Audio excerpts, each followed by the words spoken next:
Kembali ke masa sekarang, Murad berkata, "Aku harap kamu pantas mendapatkannya dan tidak mengecewakan raja."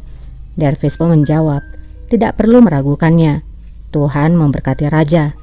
Murad pun mendekati Dervis dan berkata, "Jangan lupa siapa yang memberikan segel itu padamu. Jangan lupa ada pedang keadilan di atasmu. Jika kamu menjauh dari keadilan, maka kamu akan menjadi orang pertama yang dieksekusi." Bilesin. Sultanım. Hanzade, Qasem dan Mehmet bertemu. Qasem berkata, "Kamu bilang ini sangat penting. Apakah ini mengenai situasimu?" Mehmet pun menjawab, "Mereka mencoba menutup mulutku, namun mereka gagal. Aku ingin bicara padamu sebelum mereka menyerangku lagi." Qasem pun bertanya, "Siapa mereka? Katakan apapun yang ingin kamu katakan." Mehmet pun menjawab, "Dervis Pasa Sultanku. Dia bukanlah seperti apa yang kamu pikirkan. Dia adalah pembunuh. Dia adalah pembunuh yang meracuni ayah dari raja." Mendengar akan hal itu, tentu saja membuat Qasem terkejut. Mehmet Han'ı zehirleyen katil. Namun kita beralih dulu pada Dervis. Dervis nampak melamun sembari menunggu ia diizinkan bertemu dengan raja. Pangkatnya sebagai Wazir Agung pastilah hal yang tidak diduga olehnya.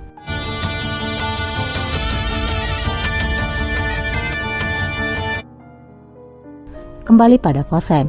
Qasem pun bertanya, "Apa yang kamu katakan ini?" "Kamu berbicara tentang Dervis Pasa, wazir dari raja, salah satu pelayan yang setia pada raja. Dervis telah mengorbankan dirinya terhadap panah untuk melindungi raja." Menjawab, "Tapi kebenarannya tidak akan berubah, Sultanku. Seseorang yang pernah meracuni seorang sultan, maka akan melakukannya lagi suatu hari." Daha zehirler. Qasem pun bertanya, "Mengapa aku harus percaya padamu? Apakah kamu punya bukti? Bisakah kamu membuktikannya?" Mehmet menjawab, "Sayangnya tidak. Dervis Pasa telah menghancurkan semua buktinya. Tapi aku memiliki saksi." Qasem menjawab, "Tidak akan ada seorang pun yang akan percaya dengan hal ini.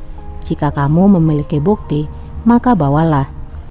Aku menjawab, "Segala yang aku katakan adalah kebenarannya, Sultanku. Jika kamu percaya padaku, maka kita akan bisa menemukan bersama buktinya." Qasem pun berkata, "Tunggu saja berita dariku." Dan setelah mengatakannya, Qasem pun pergi dari sana. Sultanım. Derviş. Hünkârım. Kembali pada Dervis. Ia pun kini menghadap pada raja. Dervis lalu mencium kaftan raja. Setelah menciumnya, Dervis berkata, "Aku telah menerima segel itu, rajaku. Ini adalah suatu kehormatan bagiku, rajaku." Raja pun menjawab, "Aku tidak meragukan kesetiaanmu, dan kamu pantas mendapatkan posisi ini. Semoga Tuhan memandu jalanmu." Olsun. Amin. Murad yang masih menunggu di depan ruangan raja bertemu dengan Qasem yang baru tiba di sana. Sultanım. paşam, Murad berkata, "Kamu pasti sudah mendengarnya." Qasem pun bertanya, "Mendengar apa?" Murad pun lalu menjawab, "Dervis Pasa telah diangkat menjadi Wazir Agung." Qasem pun berkata, "Aku sangat yakin kamulah yang mendapatkannya." Murad pun lalu menjawab, "Ini adalah tanggung jawab yang berat. Bagaimanapun, Dervis Pasa kini memiliki waktu untuk mendapatkannya. Aku tidak berpikir bahunya akan bisa menanggung beban ini dengan waktu yang lama." Qasem pun menjawab, "Firasatku juga mengatakan hal yang sama, Pasa." sizinle aynı şeyleri söylüyor paşam. Malam harinya, raja nampak sedang membuat sebuah perahu. Raja lalu memanggil Zulfikar dan berkata pada Zulfikar kalau dirinya ingin melihat Mustafa. Zülfikar. Hünkârım, Mustafa'yı görmek istiyorum. Emredersiniz hünkârım. Di ruangan Handan, Halime menemui Handan. Halime berkata, "Aku tidak bisa tidur. Aku terus memikirkan putraku. Apa yang ia makan, bagaimana dia mengatasi kesendiriannya." Handan pun menjawab, "Mustafa tidak sendirian, Halime. Kamu mengetahuinya. Di sana ada para aga dan kalfa yang menjadi pelayannya." Halime pun berkata, "Tanyakan pada dirimu sendiri, apa yang akan kamu lakukan jika kamu berada di posisiku? Aku tidak meminta banyak. Aku hanya ingin melihatnya sekali sehari." Bir kez görmem kafi. Handan pun menjawab, Aga akan memberitahukanmu tentang Mustafa setiap hari. Jangan berharap lebih. Kamu harusnya berterima kasih Halime. Jangan meminta lebih. Setelah mengatakan itu, Handan pun menyuruh Halime untuk keluar. Yarına şükret. Sultanım. Dan tak lama Haci pun masuk ke dalam. Haci berkata, Sultana ada kabar gembira. Dervis Pasha telah ditunjuk sebagai wajar agung. Handan pun merasa lega dan bahagia. Handan berkata, aku tahu putraku akan membuat keputusan yang benar. Dan aku tidak salah. Doğru karar vereceğinden şüphem yok. Halime masih belum keluar. Ia melihat kebahagiaan di wajah Handan. Beni yanıltmadı çok. Singkatnya, kini Raja telah sampai di depan ruangan Mustafa. Ia menyuruh para penjaga pergi dari pintu.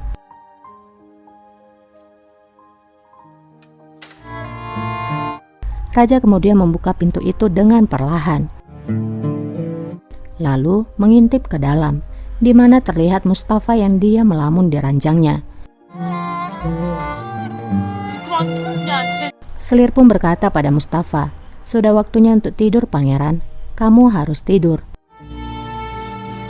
Namun Mustafa menjawab, aku ingin ibuku untuk membuatku tertidur. Mengapa ibuku masih belum datang? Neden gelmiyor? Raja kembali menutup pintu itu dan menguncinya.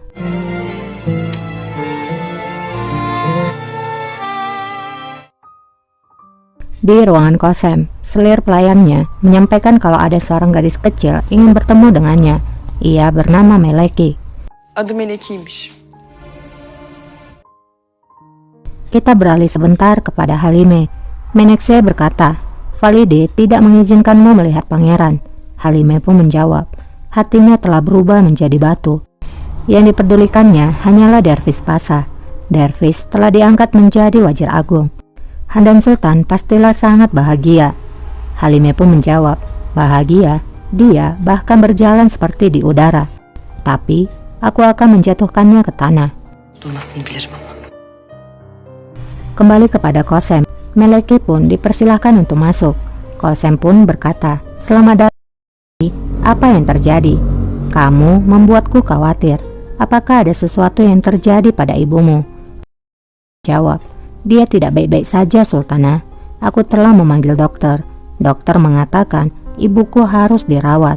Kosem pun berkata, aku akan menyuruh Aga agar mereka melakukan apa yang diperlukan. Dia pun bertanya, apakah kamu akan datang? Ibuku terus memanggilmu. Kosem pun menjawab, besok aku akan datang ke Pondok Hudai. Kamu datanglah ke sana. Kemudian kita akan pergi melihat ibumu. Dia menjawab, terima kasih banyak Sultanaku. Aku akan pergi sekarang. Ibuku sendirian. Kosem pun lalu memerintahkan Hechan untuk menyuruh Aga membawa kembali ke rumahnya. Pun nampak bersedih. Kosem yang melihatnya lalu berkata, jangan khawatir. Aku akan melakukan yang terbaik. Jangan khawatir.